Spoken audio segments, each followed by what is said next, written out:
Buenas tardes, hermanos, amigos, los que escuchan. Bueno, gracias al Señor por estar acá nuevamente. Estamos compartiendo acerca de Cristo, quién es Cristo. Y hoy quiero tomar Colosenses, otro pasaje. Hemos tomado Juan 1:1 en adelante, Filipenses 2:6 y Hebreo. La última vez, el martes pasado, de Hebreo, que Cristo se presenta como el gran sumo sacerdote, el profeta definitivo, el gran rey. El rey que está por encima de todo, dice Apocalipsis. Aquel que tiene la supremacía, que gobierna, el que da poder a los otros reyes. Ese rey permanece para siempre, nuestro Señor Jesucristo. En Colosenses, capítulo 1, verso 15, en adelante, el 6, pero este pasaje se encuentra aquí donde el Señor, a través del Espíritu Santo, nos anima, nos exhorta de que tenemos que estar gozosos. Colosenses 1:12 dice, gozosos, debemos dar siempre gracias a Dios, a nuestro Dios, que nos haya capacitado para participar de la herencia de los santos en luz. Él nos hace competente, no por nuestros méritos, sino por la gracia de Dios. Podemos participar del momento que hemos recibido la gracia de Dios, somos participantes de la herencia de los santos en luz. Nuestra mayor herencia es el mismo Señor, es el mismo Señor. En antaño los levitas no tenían herencia, Jehová era su herencia, los sacerdotes.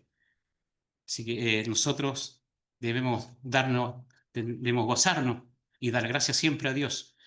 Los apóstoles, cuando ellos echaban fuera demonios, venían alegres, gozosos de que los demonios se sujetaban a ellos. Decía, y el Señor le dijo, no se regocijen por ello, regocíjense porque sus nombres están inscritos en el libro de la vida. Así también nosotros debemos regocijarnos. Dios nos hizo apto para participar de la herencia de los santos en luz, el cual dice nos rescató, nos sacó de la potestad, del poder de Satanás, del poder de las tinieblas, y nos trasladó al reino de su amado Hijo. Nos trasladó al reino de su amado Hijo. Ahora tenemos una nueva posición, un nuevo nombre. Somos hijos de Dios. Somos hijos de Dios. Estamos en el reino de la luz, en el reino de nuestro Señor Jesucristo, del Hijo de Dios, en quien dice tenemos redención por su sangre y el perdón de nuestros pecados. El precio de nuestro rescate lo pagó nuestro Señor Jesucristo con su sangre y hemos obtenido el perdón de nuestros pecados. En el 1:21 de Colosenses, ahí nos habla cómo éramos antes, cuando estábamos en el reino de las tinieblas, cuál era nuestra condición. Dice que éramos enemigos, éramos extraños para Dios, enemigos de Dios. Pero dice que en nuestra mente y a través de nuestra obra lo confirmamos. Así que dice que nos reconcilió en su cuerpo de carne. Cristo nos reconcilió en su cuerpo de carne por medio de su muerte, para presentarnos ante Dios santo y sin mancha, irreprensible.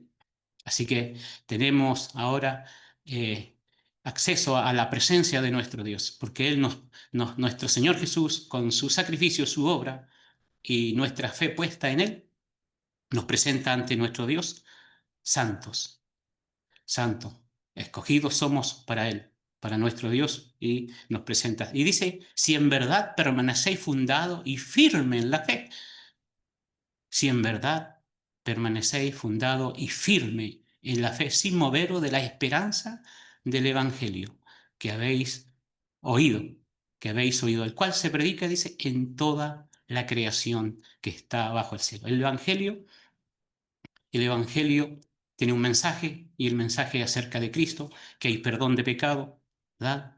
Y entonces tenemos que creer esta verdad, permanecer firme en esta verdad, lo que nosotros hemos creído. Porque si no, dice, creíste en vano, dice Pablo a los Corintios, creíste en vano. Tu fe fue una fe vana.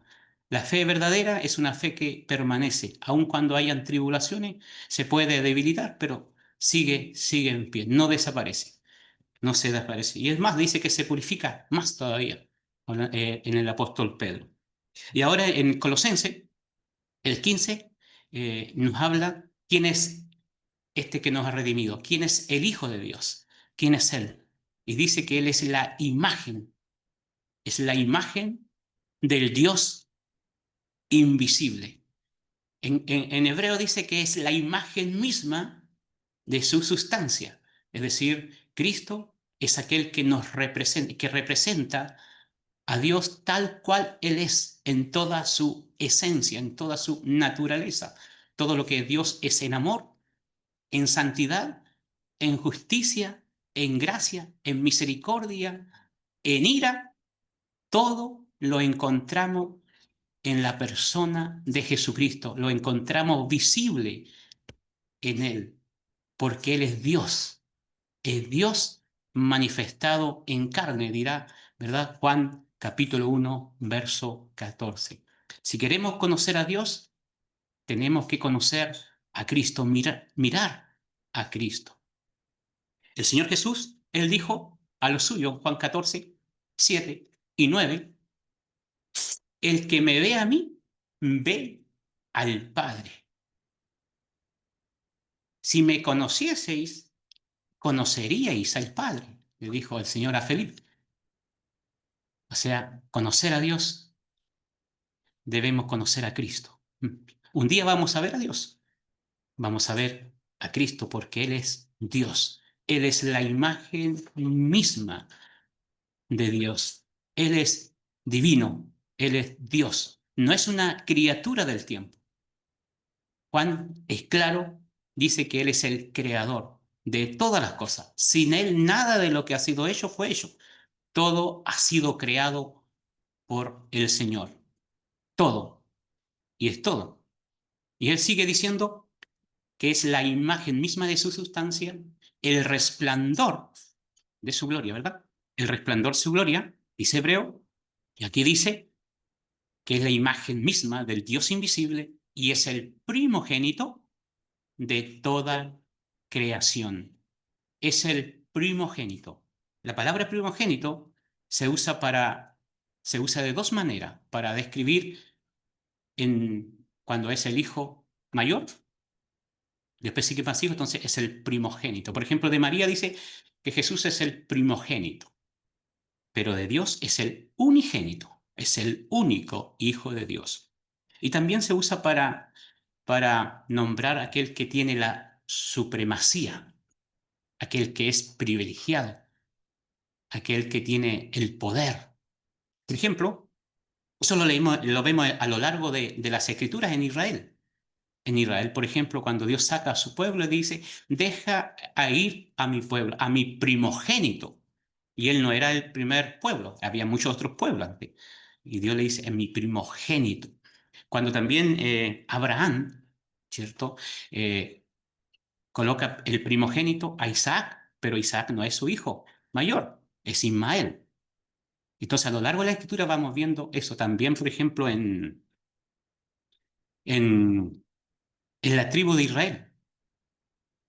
Rubén era el mayor, pero ellos no recibieron, él no recibió la primogenitura, sino que fueron los hijos de José en Crónica capítulo 5. Ahí lo encontramos. Ellos se les traspasó la primogenitura. Así que aquí no se refiere que él es el primero en cuanto a creación, porque él no es una criatura, no es creado, él es el creador. Él es el primogénito, el que tiene la supremacía, el que gobierna. El que gobierna todo. ¿Por qué? Porque en Él fueron creadas todas las cosas, todas las cosas. Y Él sale de la creación, Él no está en la creación. Él es el creador.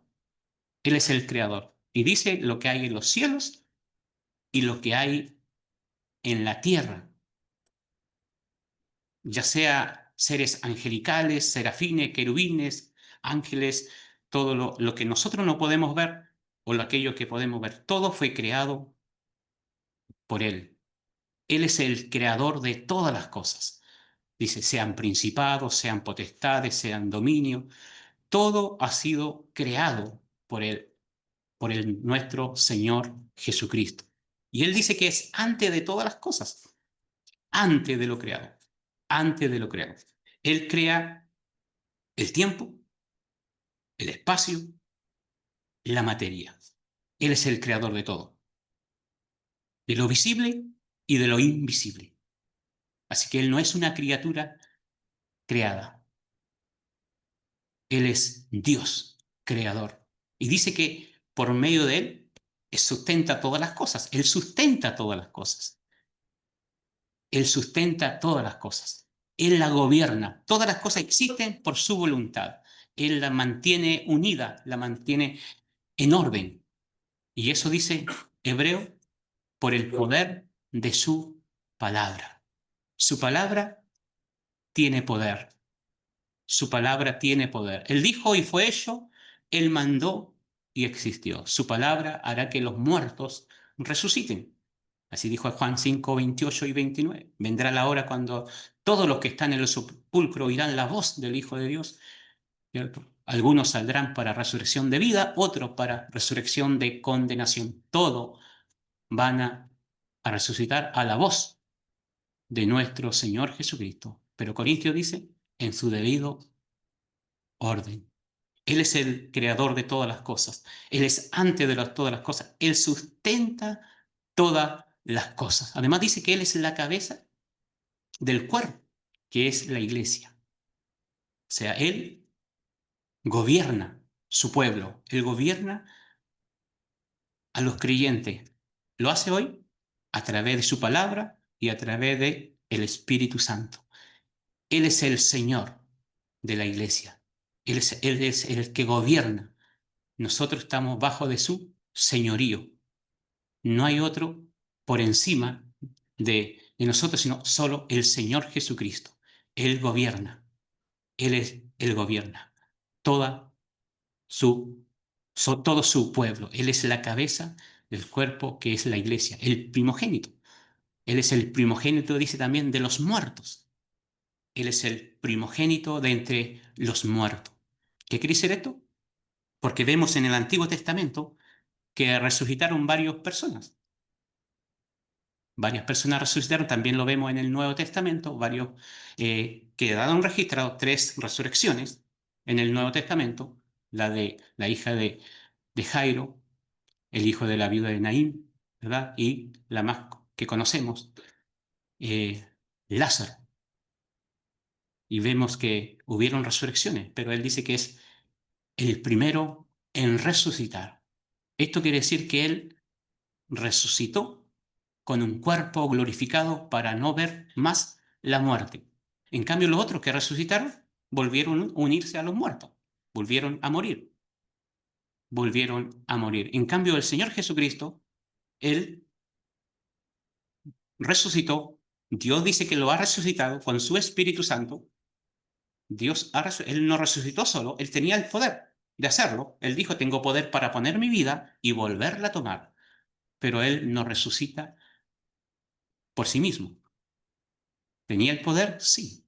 La Biblia dice, lo calca una y otra vez, si confesara, por ejemplo, si confesaras con tu boca que Jesús es el Señor y creyeras en tu corazón que Dios lo levantó de los muertos, serás salvo. Dios lo levantó de entre los muertos. Y Romano 8, 10 y 11 nos habla que fue a través del Espíritu Santo de Dios. Y esto quiere decir también que Dios da el visto bueno, por así decir, de su obra redentora. Antaño los sacerdotes tenían que ofrecer sacrificios y tenían que entrar al lugar santísimo. Decía que tenían que ir amarraditos con campanitas. Y si dejaban sonar las campanitas, significa que había muerto. Y eso significaba que el sacrificio no era aceptable, que había pecado. Entonces, entonces el pueblo estaba a la expectativa afuera si el sacerdote salía. Eso significaba, si el sacerdote se mostraba, después de ofrecer sacrificio, que el sacrificio había sido acepto ante Dios. Así también el Señor Jesucristo ofreció sacrificio y resucitó, se mostró. Y eso es, por así decir, es el amén de Dios, que su sacrificio fue acepto, fue un olor grato, como dice Efesios 5, grato, un olor fragante, su sacrificio y su ofrenda a Dios por nuestros pecados. Él es el primogénito que ha resucitado, el único que ha resucitado. Ninguno más ha resucitado. Solo Él está a la diestra de Dios. Y luego nosotros, dice, luego nosotros, Él es la primicia. Dice Corintios allí, que lee Corintios 15 del 23 en adelante, que Él es la primicia. Y luego dice, los que son de Cristo. Luego venimos nosotros. ¿Cuándo? En su venida. Y luego viene la otra, luego al fin, viene la otra resurrección. La resurrección para condenación. Como dice, hay resurrección para vida, resurrección para condenación. Resurrección para vida, dice Daniel, y resurrección para vergüenza y confusión perpetua. Cada uno de nosotros va a resucitar. Resucitará para vida o para condenación. Si hemos aceptado al Señor genuinamente, verdaderamente, hemos creído en su persona y en su obra, tendremos parte, vamos a tener parte en la primera resurrección con cuerpos glorificados, semejante al cuerpo de la gloria suya. Pero Él es el primogénito de la resurrección de los muertos. Él es el primero, el que tiene la preeminencia, el que es el principio. Dice que por cuanto agradó al Padre, dice que en él habitase toda la plenitud. En el 2:9, Colosenses, dice agradó, dice al Padre que en él habitase toda la plenitud corporalmente, toda la plenitud de la deidad. Aquí dice la plenitud de Dios, la plenitud de la deidad. Podemos ver aquí que en él está todo el poder de Dios para salvar, para salvar, para salvar al más vil pecador, al más vil pecador. Él tiene la preeminencia, Él es el que nos reconcilia con Dios. Es el único que nos puede reconciliar con Él, que tiene el poder para reconciliarnos. No es la religión, no es otra cosa, no son las obras, sino que es Dios que nos ha reconciliado a través de la persona de su Hijo. Y dice reconciliar consigo las cosas que hay en la tierra y en los cielos. Y aquí no podemos explicar algo, lo que significa mucho, pero en el libro de Job, si leemos Job 15:15, dice que ni aun los cielos ni las estrellas son limpias delante de Dios. Y 25 también. Dice que ni aun los cielos ni las estrellas son limpias delante de Dios. ¿Cuánto más el hombre que vive en casa de barro? ¿Cómo se justifica? Entonces parece que hay algo, ¿cierto? Que hay que reconciliar también en los cielos y aquí en la tierra. Sabemos que la tierra también fue maldecida por Dios. Génesis maldijo, dice, la tierra, y también la tierra dice que clama, clama. Ella quiere ser libertada y tiene dolores de parto, dice Romanos 8. Te puede leer Romanos 8, versículo 19 al 22. La tierra clama, quiere ser libertada. Podemos ver las flores, ¿verdad? Hermosas, pero luego se marchitan, se ponen feas. Y Dios, y esa flor no fue para que se marchitara, para que floreciera para siempre. Y eso va a suceder cuando Dios la redima. Pero primero viene nosotros, venimos nosotros. Nosotros los que somos las primicias, los que Dios va a redimir, va a transformar estos cuerpos, dice, de la humillación, va a transformar estos cuerpos que se envejecen, son humillantes, dice, ¿por qué? Porque se envejecen, se arrugan cada día, ¿verdad? Pierden el vigor, la fuerza, el alma sigue vigorosa, pero el cuerpo ya no puede responder. Pero un día tendremos un cuerpo, no solo un cuerpo, sino que seremos transformados totalmente. Nuestra alma y nuestro cuerpo será transformado para luego ir a la presencia de nuestro Dios. Y esa es nuestra esperanza. Un día partir a nuestro hogar, a partir a casa.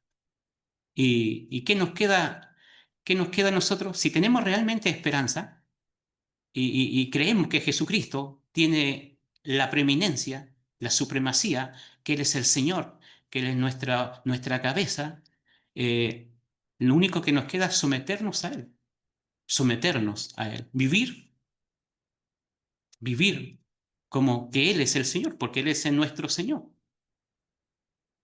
Vivir, Él siempre, Él, por ejemplo, allí en los evangelios, Él reclama el mismo amor de Dios. Dice, amarás a Dios con todo tu corazón, con toda tu fuerza, con toda tu alma.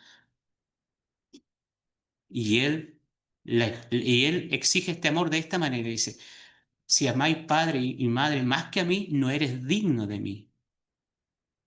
Si amáis tu vida más que a mí, no eres digno de mí. Y ese amor es para el Padre, pero también es para el Hijo, porque nosotros debemos honrar a Dios y honrar al Hijo, porque Él es la imagen misma de Dios. No podemos, si no honramos al Hijo, no estamos honrando a Dios. En Juan 5, si leemos Juan 5, dice que el Padre a nadie juzga.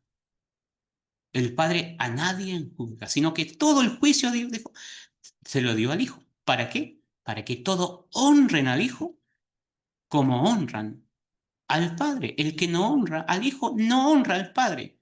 No está honrando al Padre. Aquellos que dicen que Jesucristo es una criatura del tiempo con poderes sobrenaturales, esas personas no honran al Hijo. No están honrando al Hijo. No están honrando al Padre. Tenemos que darle la misma honra. Cristo tiene el mismo peso de Dios, la misma santidad, la misma justicia, la misma potencia, la misma eternidad. Sí, al venir a este mundo, tomó una forma humana, toma naturaleza humana, incorpora la naturaleza humana en su ser. Esa sí tiene un comienzo. La naturaleza humana tiene un comienzo, pero la naturaleza divina no. Y entonces llega a ser el Dios hombre. Y así salvarnos, puede salvarnos. Como hombre puede rescatarnos, porque nosotros pecamos.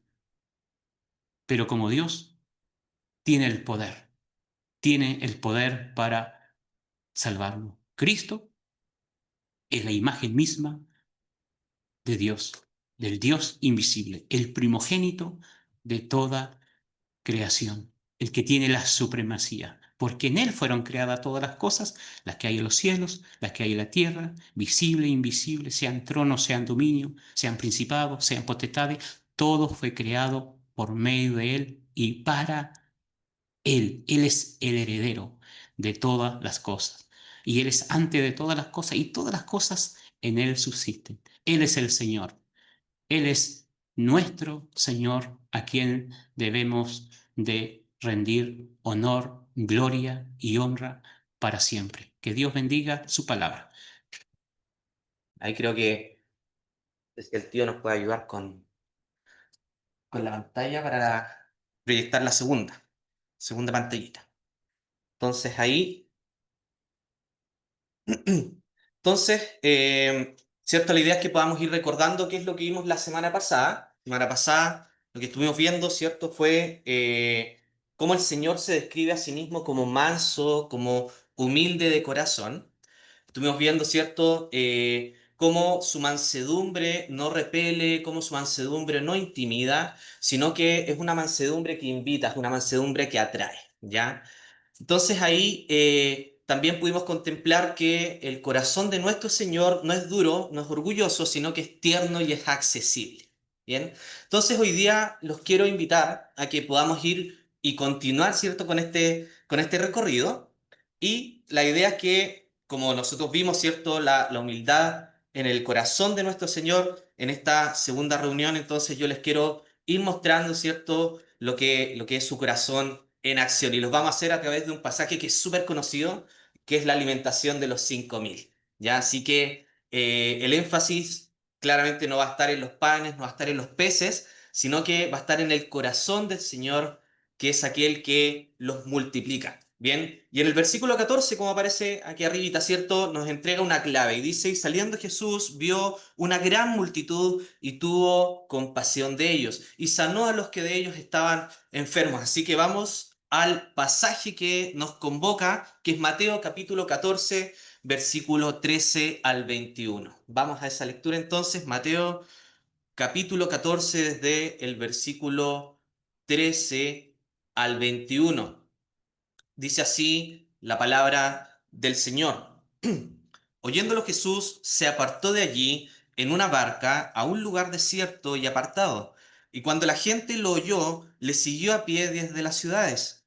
Y saliendo Jesús vio una gran multitud y tuvo compasión de ellos y sanó a los que de ellos estaban enfermos.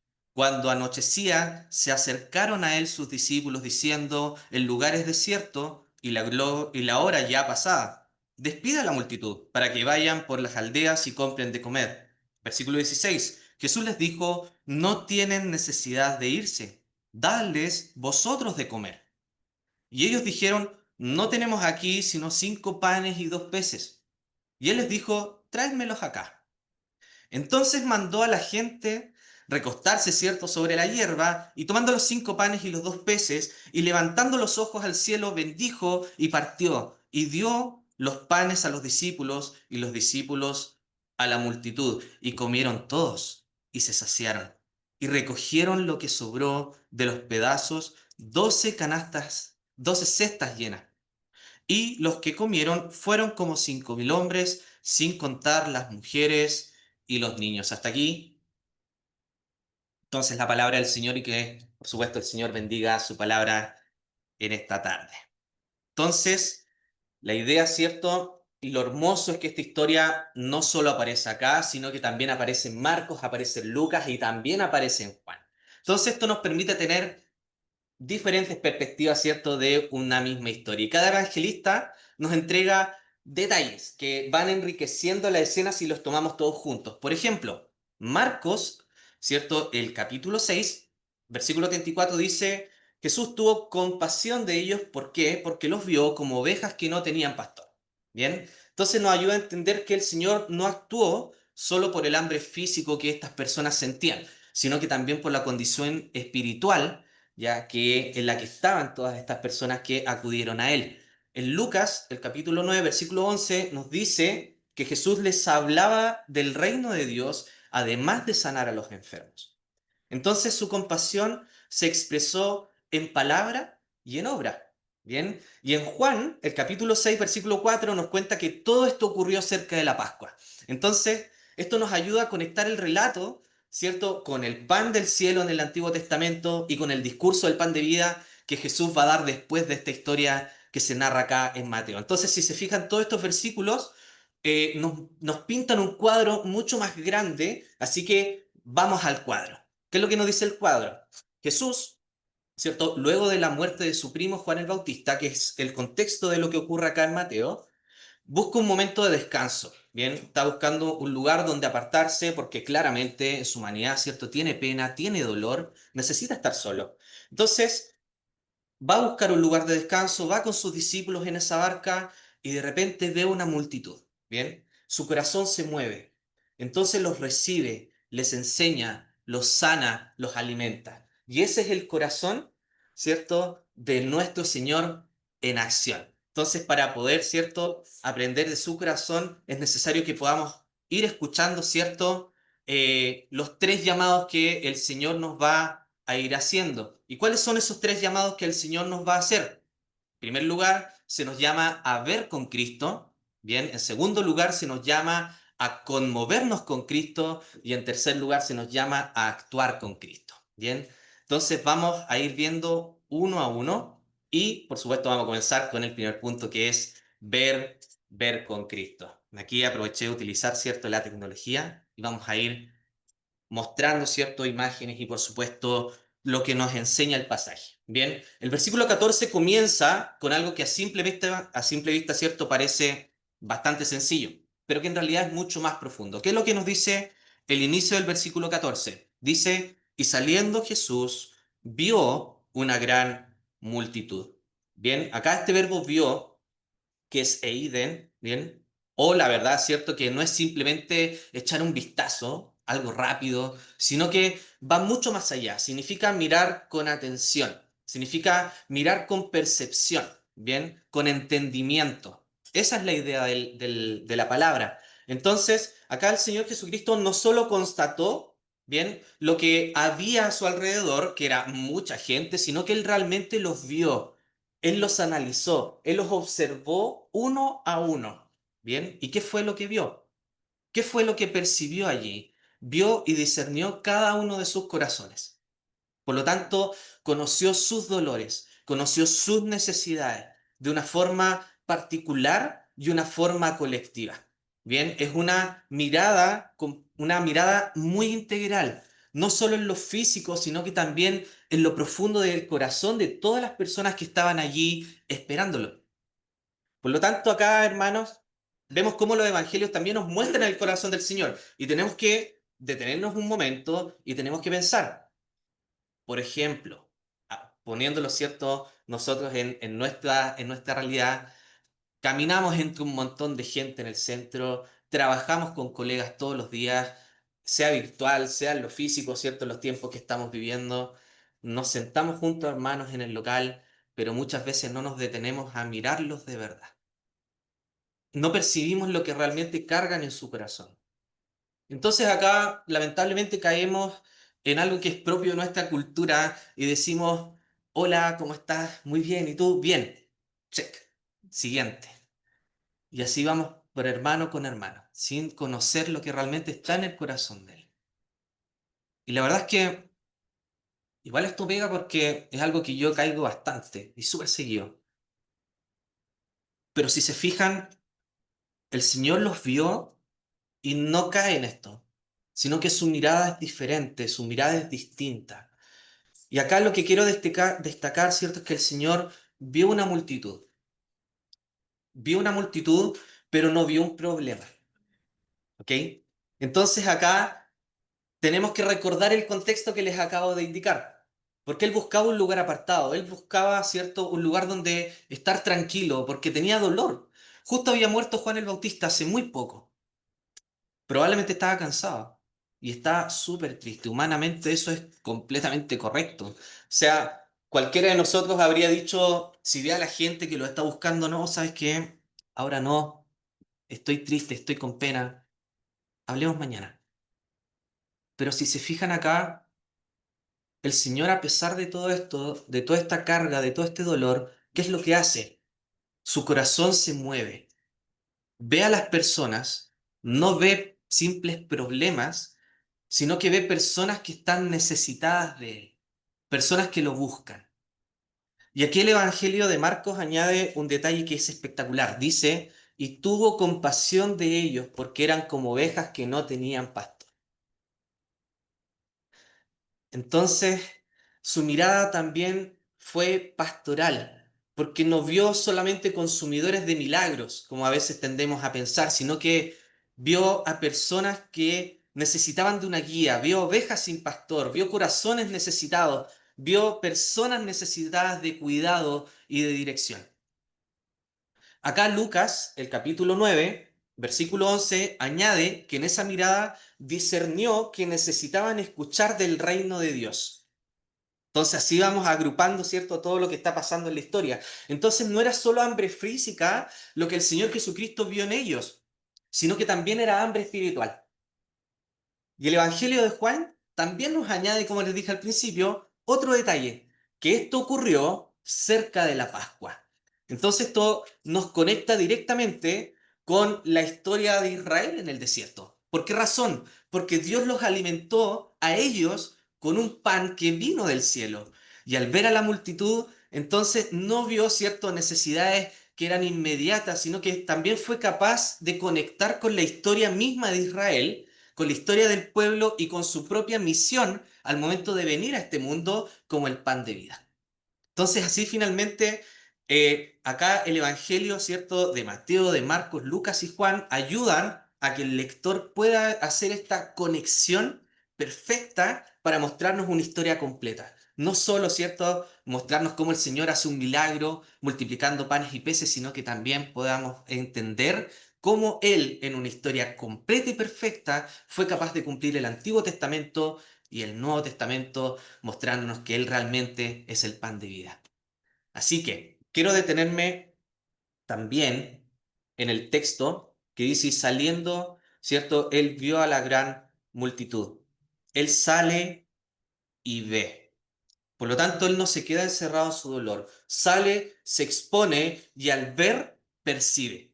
Ese es el proceso que el Señor hace en esta parte del versículo. Y ese ver es el inicio de todo lo demás que va a ocurrir en la historia. Bien, entonces acá les quiero mostrar y quiero destacar la importancia de lo que le acabo de decir. Porque finalmente si el Señor no hubiese visto con esa mirada profunda, nada de lo que sigue hubiese ocurrido. Entonces, si el Señor no hubiese percibido lo que realmente había en el corazón de ellos, no habría sanidades, no tendríamos multiplicación de panes, no habría enseñanza del reino, no habría manifestación de compasión, porque todo comienza en cómo Él miró, en cómo Él fue capaz de observar y mirar en lo profundo del corazón de las personas para ser movido a compasión. Por lo tanto, la aplicación acá es clarísima para nosotros, porque muchas veces nuestro problema es que no vemos. Puede parecer simple, pero muchas veces que no vemos. Miramos hacia otro lado, no nos involucramos, vemos multitudes pero no vemos personas, vemos problemas pero no vemos corazones. Y así que este pasaje, la verdad es que ya nos invita a aprender a ver con los ojos de Cristo. Y eso significa, en primer lugar, entre toda esta vida agitada, entre todos los problemas que nosotros podamos tener, detenernos. En primer lugar, detenernos. Dentro de un mundo, ¿cierto?, ajetreado, doloroso, abrir los ojos y pedirle al Espíritu Santo que nos muestre la necesidad real de quienes nos rodean. Entonces, la verdad que muchas veces es evidente y podemos ver cosas que son evidentes, como la pobreza o la enfermedad, pero muchas veces hay cosas que son más sutiles. Por ejemplo, la soledad, el desánimo, el vacío espiritual. Y el punto es que si miramos a Cristo, Él las ve todas. Las ve absolutamente todas. Y Él no es indiferente a esto. Entonces, así como Cristo vio a esta multitud, también nos vio a nosotros. Y eso es bueno que lo recordemos. Es bueno que al momento de estar viviendo en este mundo podamos recordar que Él también nos vio a nosotros. Nos vio perdidos, nos vio como ovejas sin pastor, nos vio hambrientos, nos vio necesitados de gracia. Y al vernos, no nos dejó de lado, no pasó, ¿cierto? Y nos ignoró, sino que se acercó a nosotros. Él fue el que nos buscó. Por lo tanto, su mirada no condena, sino que su mirada atrae. Como veíamos la reunión pasada, su humildad nos atrae, su mansedumbre nos atrae. Por lo tanto, el llamado acá es pedirle al Señor que nos enseñe a ver como Él ve, porque esto no es cosa del pasado. El Señor ve hoy de la misma forma que veía en esta historia. Y entonces que podamos ver no solo simples sillas con personas sentadas en ellas, sino que podamos ver personas, que podamos ser capaces de ver corazones y no problemas, porque todo acá comienza con esta mirada profunda que hizo nuestro Señor en esta situación. Y esa mirada, ¿qué es lo que hizo en su corazón? Lo llevó a compadecerse. Y eso justamente el segundo llamado, que es conmovernos, y somos llamados a conmovernos con Cristo. ¿Bien? Así que dice el pasaje, y tuvo compasión de ellos. Y hermanos, esa es la clave. Y tuvo compasión de ellos.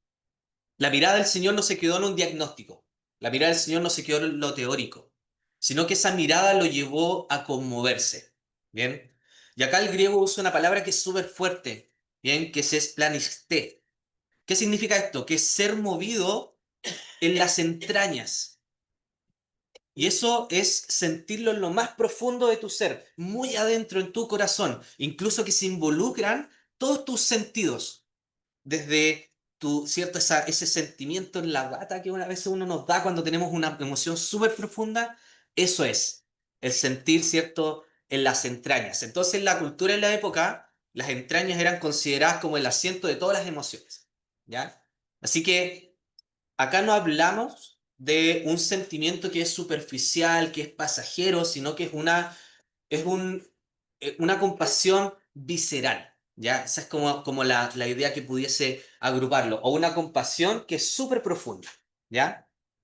Entonces acá el Señor Jesucristo sintió en lo más hondo de su ser este sentimiento por la multitud que estaba allí esperándolo. Ya no fue un amor diplomático, no fue una simpatía obligada, sino que es un sentimiento que brotó en lo más íntimo de su corazón. Bien, es un sentimiento que brota hacia aquel que es necesitado, no es fingido, a eso quiero llegar. No es un sentimiento fingido. Y la verdad es que esa es la verdadera compasión de Cristo. Es una compasión que lo remueve, es una compasión que lo impulsa y que no lo deja indiferente. Así que aquí vamos conociendo un poco más a nuestro Señor. ¿Quién es Él realmente? Y este pasaje nos va mostrando cómo es Él. Así que ahora, mirando a nuestro Señor, que Él es la meta, Él es el parámetro al cual tenemos que llegar. Preguntémonos, ¿qué nos conmueve a nosotros? Sacando ejemplos cotidianos. A veces nos conmueve una película, un video en redes sociales o la historia de alguien lejano que le pasó cierta situación y ahí es donde sentimos compasión, pero es interesante que no siempre nos conmovemos por las personas que Dios pone delante de nosotros. Por ejemplo, un vecino, un compañero de trabajo, un hermano que sufre en silencio.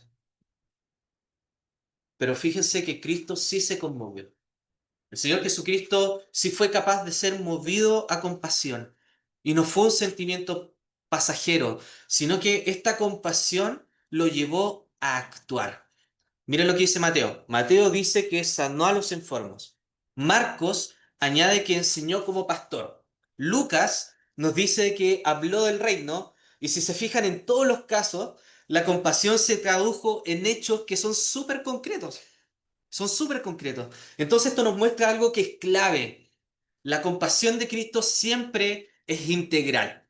La compasión de Cristo abarca cuerpo, abarca alma y abarca espíritu. En otros pasajes vemos exactamente lo mismo. En Mateo, ¿cierto? Capítulo 9, versículo 36 dice, y al verla a las multitudes, tuvo compasión de ellas porque eran como ovejas sin pastor. En Mateo capítulo 20, 34, cuando vio a los dos ciegos, que eran de nacimiento, nos dice que se compadeció de ellos y ¿qué hizo? Les tocó los ojos. En Lucas capítulo 7, versículo 13, al ver a la viuda de Naín, que fue también una historia que mencionó aquí Alejandro hace muy poco, se compadeció de ella y ¿qué fue lo que hizo? Le devolvió la vida a su hijo. Y si se fijan en todas estas historias, la compasión se traduce en acción. ¿Bien? Y aquí está lo hermoso, porque si nosotros miramos el Evangelio, ¿cierto? Nos muestra cómo esa compasión tan preciosa de nuestro Salvador y nuestro Señor Jesucristo nos lleva directamente a la cruz. ¿De qué forma? Porque allí el Señor Jesucristo vio nuestra miseria y se conmovió hasta lo más profundo de sus entrañas y allí actuó. ¿Y de qué forma actuó? Entregándose por nosotros allí en la cruz del Calvario. Y eso, hermanos, es la muestra mayor de lo que es la compasión de nuestro Salvador. Así que por eso el llamado, y el segundo llamado, es dejarnos conmover por Cristo y con Cristo. Que nuestro corazón no sea frío, que nuestro corazón no sea indiferente, sino que sea movido por el suyo. Esa es la idea. Y que esa conmoción, esa compasión nos impulse a actuar. Porque no solo se nos invita a ver como Cristo ve, sino que también se nos invita a conmovernos como Él se conmovió. Y eso nos prepara para el tercer y último llamado que es actuar con Cristo. Y el texto nos dice, Jesús no solo vio, no solo se conmovió, sino que actuó. Porque dice, y sanó a los que de ellos estaban enfermos. Y aquí está la culminación de la compasión. de la compasión de nuestro Señor. Su mirada profunda, ¿cierto? Vimos su mirada profunda, vimos, ¿cierto? Su conmoción, su compasión visceral, que es lo que les traté de explicar en el punto anterior, y acá, por supuesto, se traduce en una acción que es concreta. Son 3 pasos. Bien. Entonces acá muchas veces nosotros podemos ver, podemos conmovernos, pero nos quedamos ahí. Nos quedamos ahí. Pero el Señor nunca. El Señor no es así, sino que su compasión siempre desemboca en hechos. Eso es lo precioso de Él. Eso es lo lindo que podemos ver no solo en los pasajes que nos presenta la Biblia, sino también en nuestros días. Vemos su amor, vemos su compasión, vemos cómo Él ve al pecador y aún hay salvación, porque la salvación es de Él. Entonces, al hacernos nos muestra su humanidad y nos muestra también su divinidad, porque Él es Dios y es un Dios que siente dolor y actúa con poder. Entonces el Evangelio de Marcos muestra que su acción tuvo un matiz pastoral, porque él enseñó como pastor. ¿Qué es lo que nos dice Lucas? Lucas nos dice que fue evangelístico. ¿Por qué razón? Porque habló del reino. Mateo y Juan destacan lo milagroso, en este caso porque sanó y multiplicó, ¿cierto?, los panes y multiplicó los peces. Es decir, la acción de Cristo es completa, la acción de Cristo es integral, abarca todo, ¿cierto?, nuestro ser y actúa con compasión para poder restaurar cada dimensión de la vida humana. Y lo más impactante, estimado, es que todo esto ocurre en un lugar desierto.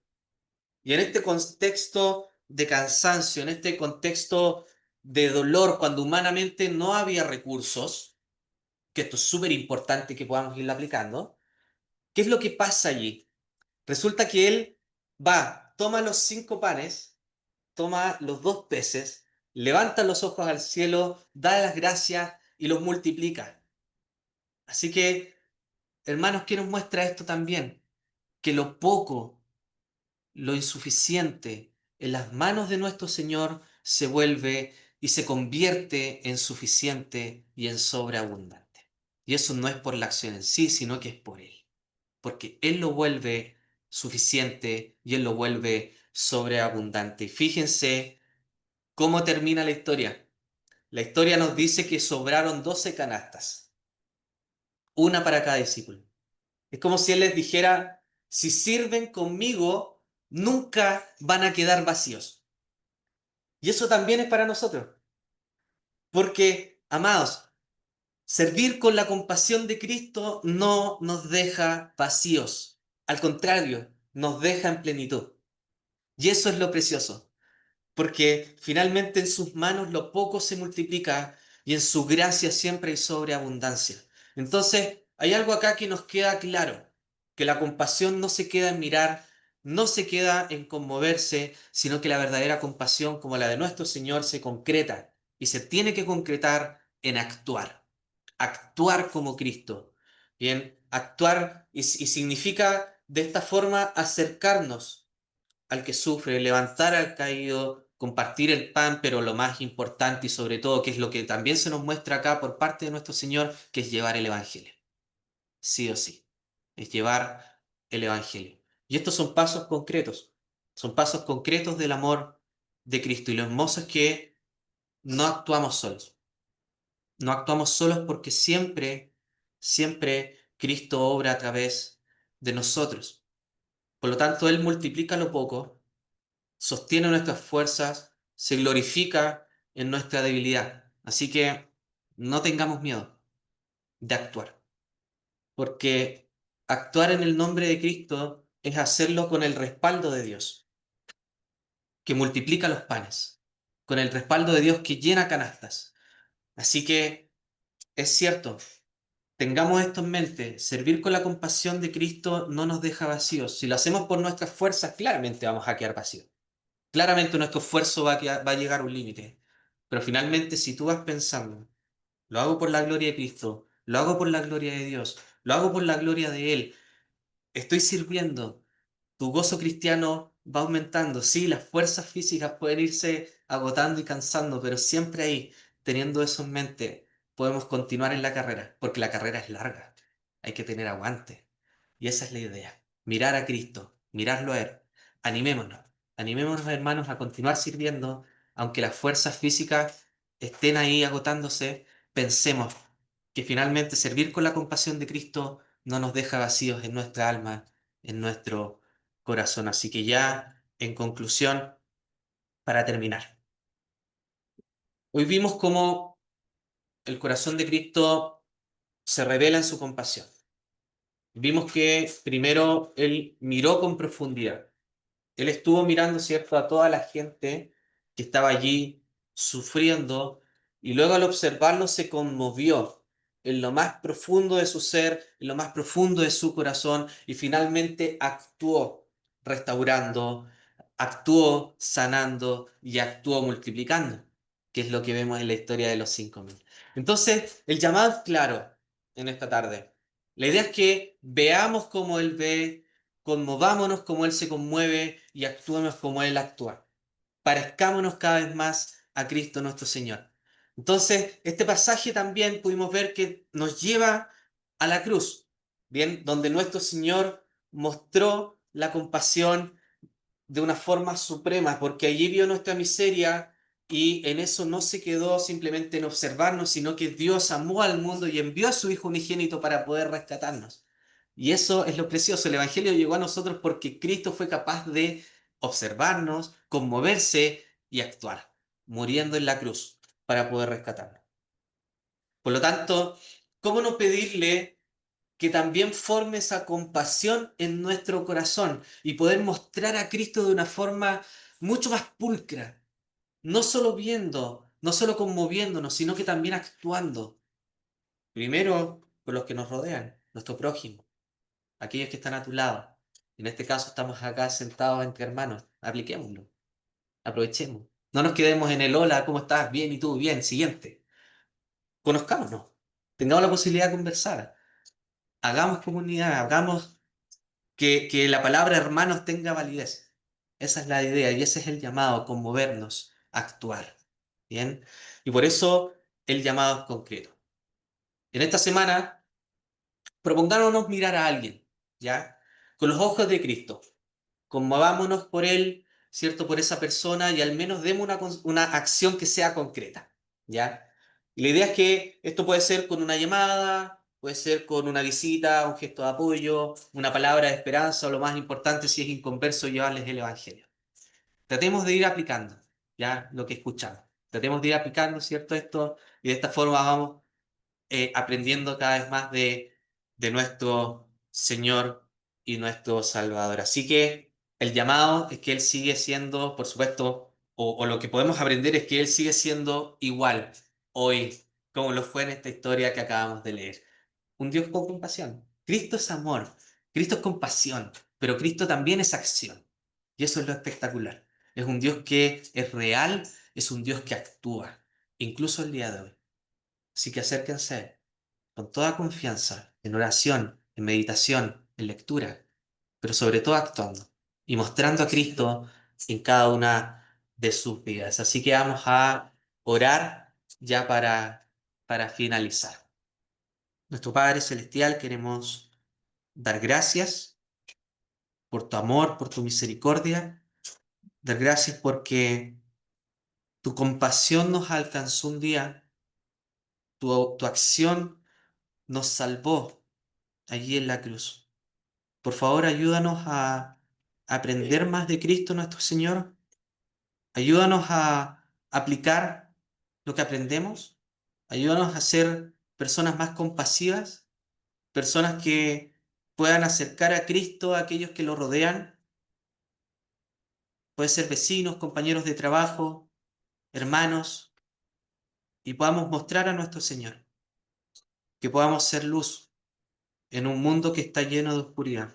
Ayúdanos a actuar, que nuestra vida cristiana se base en conocimiento, en aplicación, que podamos aprender de Cristo nuestro Señor y cada vez más parecernos a Él, a ser hombres y mujeres de oración y que cada vez podamos aprender más. Gracias, Señor, por estas instancias para poder leer y escuchar juntos tu palabra. Dejamos todo en tus manos para que nos ayudes en el nombre de nuestro Salvador, nuestro Señor Jesús. Amén. Así que